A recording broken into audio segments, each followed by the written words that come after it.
Eu sou humano e, portanto, nada do que é humano me é estranho. Assim falava o poeta e dramaturgo romano Terêncio, e assim falo eu, Flávio Ricardo Vassoler, escritor, professor e youtuber. E hoje, em mais uma resenha de livro aqui do meu canal do YouTube, eu trago para vocês uma discussão a respeito de uma das obras mais importantes da filosofia política aqui no Ocidente. O livro O Leviatã, obra de 1651, de autoria do filósofo inglês Thomas Hobbes. A gente vai ver como Hobbes, defensor do absolutismo monárquico, é um dos pais da dimensão de contratualismo social. E também como o Thomas Hobbes pode ser tido como um dos grandes ideólogos da natureza humana burguesa, egoísta, malévola, de propensões à violência, se não for refreada justamente pelo contrato social forjado para alicerçar o monarca, aquele que salvaguarda as instituições do estado de natureza, em que o homem é o lobo do homem. Eu já vou começar a falar com vocês sobre O Leviatã, obra clássica de Thomas Hobbes. Mas antes, eu quero conversar com você que está assistindo a esta resenha. Se você está chegando ao canal pela primeira vez, seja muito bem-vindo e bem-vindo. Eu peço que você se inscreva aqui no canal, toque a sinetinha para poder receber as notificações e se, ao fim dessa resenha, você gostar do conteúdo da discussão, dê um like no vídeo, curta o vídeo, dissemine esse vídeo pelas redes sociais para que nós possamos chegar cada vez mais e mais pessoas. Tudo bem? Então vamos lá, gente. O Leviatã, obra clássica do filósofo inglês Thomas Hobbes, publicada em 1651. Bom, essa obra é tão importante para a filosofia política que quando houver aqui a resenha sobre o contrato social do filósofo franco-suíço Jean-Jacques Rousseau, eu até vou deixar para vocês, na ocasião, o link para a resenha sobre o contrato, sobre o Leviatã do Hobbes, para vocês compreenderem o seguinte: Rousseau, em seu contrato social, traz uma resposta política e de natureza humana a Thomas Hobbes. Por quê? Se para Rousseau o homem e a mulher são bons e a sociedade, o implemento da propriedade privada, os corrompem, para Thomas Hobbes, o estado de natureza do homem e da mulher é um estado de pura violência. É um estado em que os instintos, o ego mais primitivos preponderam. Nada pode conter a torrente do caos para Thomas Hobbes. E os exemplos dele, retirados do cotidiano, são profundamente trágicos e por vezes recorrentes. Ele vai dizer, por exemplo, que se nós observarmos o homem e a mulher na sua intimidade, nós vamos ver que até mesmo dentro de casa, o homem e a mulher guardam o dinheiro, escondem o dinheiro. De quem? Dos entes mais queridos. Como se na verdade suspeitassem de tudo e de todos, e até de si próprios.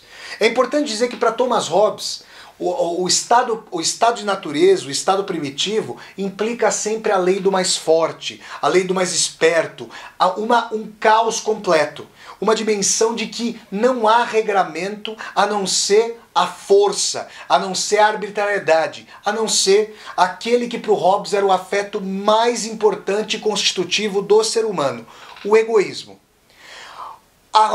O estado de natureza apresenta para o Hobbes aquilo que é a quintessência da liberdade, ou seja, o exercício da violência e do próprio desejo. Então vocês poderiam me perguntar: ora, Flávio, se o Hobbes está dizendo que o homem e a mulher são essencialmente, ontologicamente egoístas, por que eles concordaram na formação da sociedade como um constrangimento, como uma série de cadeias de constrangimento à realização de seus desejos mais instintuais? Pelo seguinte, no estado de natureza, contingencialmente eu posso me dar bem, eu posso ter a realização do meu desejo, mas eu estou sempre premido, eu me sinto sempre temerário diante da possibilidade de que alguém que eventualmente seja mais fraco do que eu se una em bando, em grupo, e venha me tolher. Então, a dimensão do indivíduo, a dimensão da solidão, está sempre achacada, solapada pela possibilidade de bandos se formarem e o caos reinar para sempre. Então, vai argumentar Thomas Hobbes que a passagem do estado de natureza para o estado de sociedade por meio do contrato social implica que o homem e a mulher, egoístas por excelência para Thomas Hobbes, aceitam coletivamente abrir mão de parte de sua liberdade em prol do estabelecimento da segurança. Então vejam, o contrato social para o Hobbes é constrangedor, castrador em relação à liberdade original. Por quê? Porque o implemento da segurança dá a medida para o bem maior do ser humano, que é a própria vida. No estado de natureza, não há garantia de que uma pessoa não poderá ser morta. Já em sociedade, já por meio do contrato social, o estado de natureza é achacado, ele vai sofrer restrições para que as pessoas tenham que balizar o seu egoísmo até determinados limites. Por quê? A garantia de paz, de pacificação do egoísmo e dos conflitos humanos é o caráter primordial pelo qual os seres humanos aceitaram o contrato social. E para o Hobbes, toda essa resultante de pacificação é vertida em função do soberano. Aliás, se vocês procurarem na internet, eu vou deixar até links para vocês aqui embaixo desse vídeo. Se vocês procurarem figuras e fotos da capa original de O Leviatã, inclusive o Departamento de Ciência Política da Universidade de São Paulo, da Faculdade de Filosofia, Letras e Ciências Humanas da USP, onde eu estudei, tinha inclusive o símbolo, essa capa do Leviatã como símbolo do departamento. Se vocês perceberem, Leviatã, o título do livro do Hobbes remonta a um monstro bíblico do Velho Testamento. O Leviatã hobbesiano, quando visto de perto, é formado pela somatória dos seus mais diversos súditos. Então o Leviatã hobbesiano é como que uma resultante vetorial dos auspícios castrados de todos e todas e cada um de nós, para que nós, ainda que não possamos ser livres e restritamente exercendo um egoísmo desenfreado, temos a garantia por parte do soberano, que para o caso do Hobbes não é a república, não é uma formação republicana, mas sim uma formação monárquica, uma formação unipessoal, autocrática, absolutista. Essa é a garantia de que os homens e as mulheres aceitam o contrato social absoluto, para que o monarca garanta a paz. Hobbes não aceita que o monarca seja questionado em nenhuma medida. Vale lembrar que, como teórico do absolutismo monárquico, o Thomas Hobbes estava transpassado por uma época que considerava que os monarcas europeus eram emanações da própria divindade, né? Então é importante dizer isso. Mas Hobbes aceitava uma única possibilidade mediante a qual o contrato social poderia ser suspenso, poderia ser quitado e a figura do monarca viria a ser questionada. Se o monarca não conseguisse garantir a paz, se ele não conseguisse garantir o fluxo regular, cotidiano do egoísmo dentro de marcos legais, para instilar então a guerra, a população que havia pactuado para gerar ali o contrato social poderia então, nessa condição, derrubar o monarca. Por quê? Porque se não fosse possível essa dimensão, o estado de natureza a ser evitado a todo custo por causa da dimensão de sua lei do mais forte, da arbitrariedade, do caos, da guerra posta, o estado de natureza viria a reinar ainda uma vez. Então, ou o rei conseguia reinar por sobre os escombros da antiga belicosidade do estado de natureza, estabelecia a paz com seu cetro, com a sua figura de força, ou então o contrato social poderia ser não só esgarçado, como também rompido. Porque o Hobbes vai dizer que não existe vácuo no poder, numa de suas máximas mais rematadas. Então, ou o monarca ocupava de fato o trono e ao se tornar a figura, a dimensão fundamental do poder, exercia o arbítrio para regular a paz dos homens e mulheres, a paz social, ou então ele poderia ser preterido.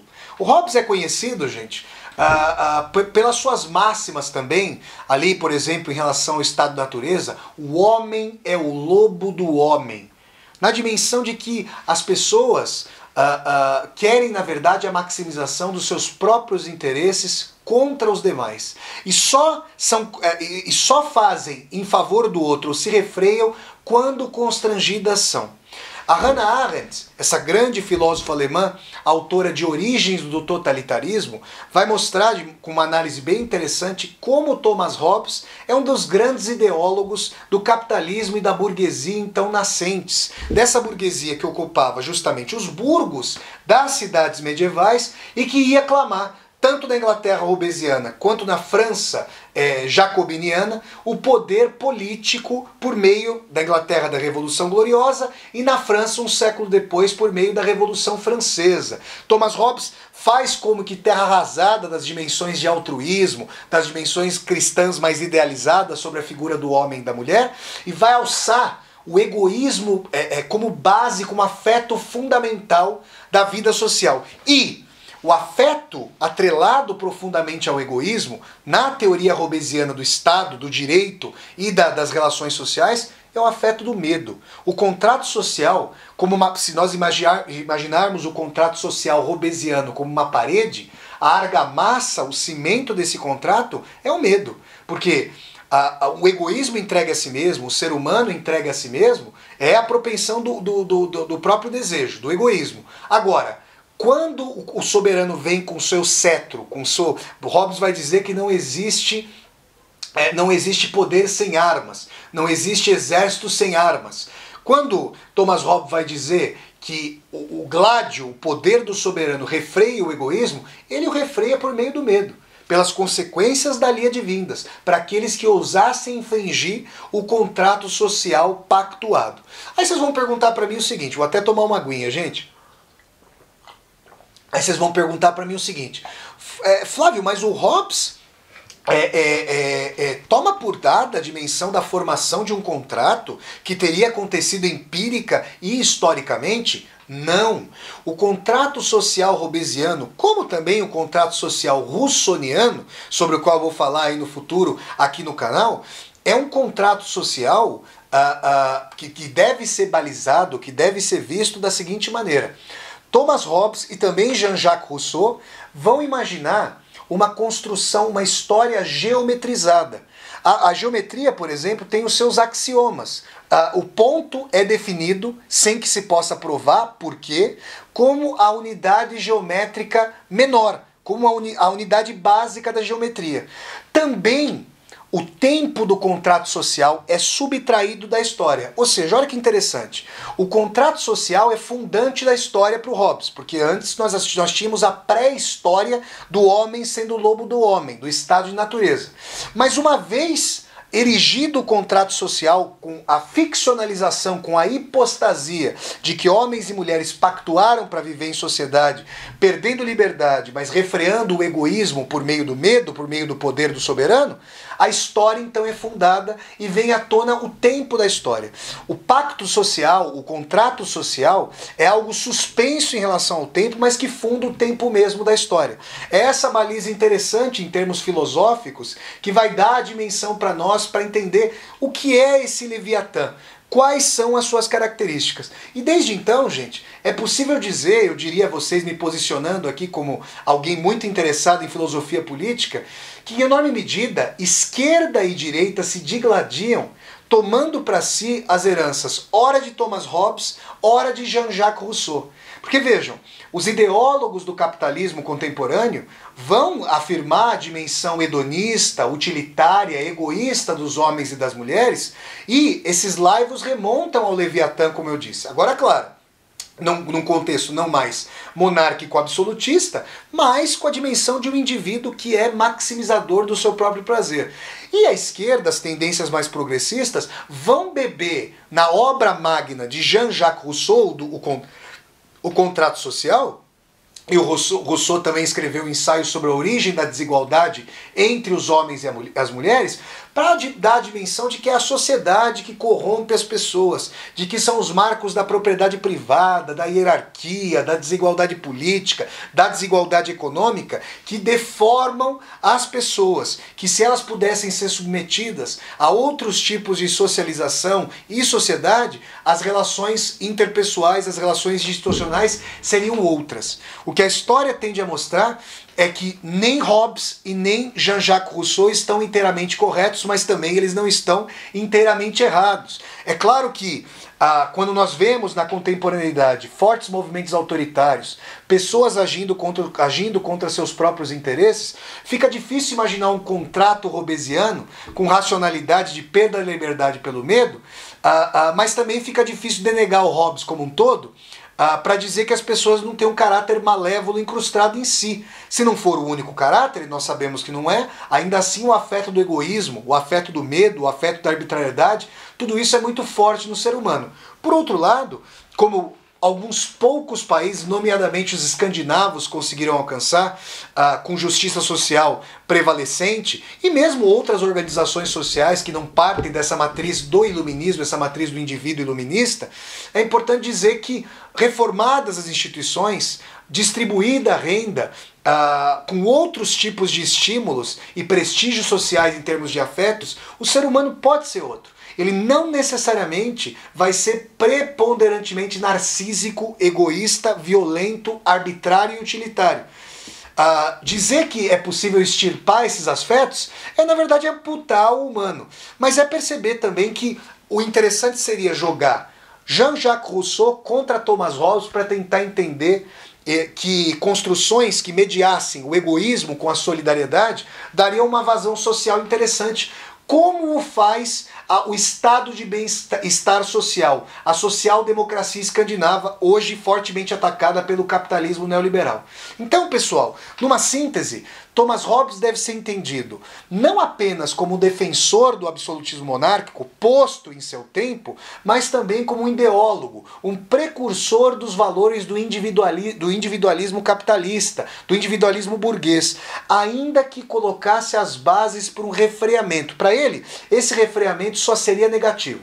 O homem e a mulher entregues a si mesmos seriam seres altamente hedonistas, narcísicos, compulsivos ao próprio desejo e ao soterramento de outrem, se não forem, se não forem constrangidos a pensar socialmente, a agir socialmente pelo medo da represália. É assim que, para Thomas Hobbes, a vida social deve ser embasada pela lei de Talião. Tal crime, tal pena, ou tal desejo, tal constrangimento, para que a vida social possa acontecer. Pessoal, essa foi a resenha da obra clássica do filósofo inglês Thomas Hobbes, O Leviatã, livro de 1651. Se vocês gostaram de mais essa resenha de livro aqui do meu canal do YouTube, eu peço que vocês deem um like no vídeo, curtam o vídeo, disseminem esse vídeo pelas redes sociais para que nós possamos chegar cada vez mais e mais pessoas. Se você está chegando pela primeira vez a este canal do YouTube, a este meu canal do YouTube, a esta Universidade Aberta, seja muito bem-vindo e bem-vindo. Eu peço que você se inscreva aqui no canal, toque a sinetinha para receber as notificações e deixe aqui embaixo desse vídeo o seu comentário para eu poder conversar com você. E mais, embaixo desse vídeo você vai encontrar uma tecla chamada Seja Membro. Se você gosta das minhas resenhas de livros, se você gosta das minhas resenhas de filmes, das minhas aulas ao vivo e das minhas leituras literárias, eu peço que você considere a possibilidade de se tornar membro humanista aqui do meu canal para apoiar, segundo sua possibilidade, financeiramente, a construção desse canal do YouTube como Universidade Aberta. Então, pessoal, eu deixo para vocês o convite para que vocês sempre assistam às resenhas de livros aqui do meu canal do YouTube, que acontecem todas as quintas-feiras, às 8 horas da noite. Então, até a próxima, pessoal, e tchau, tchau!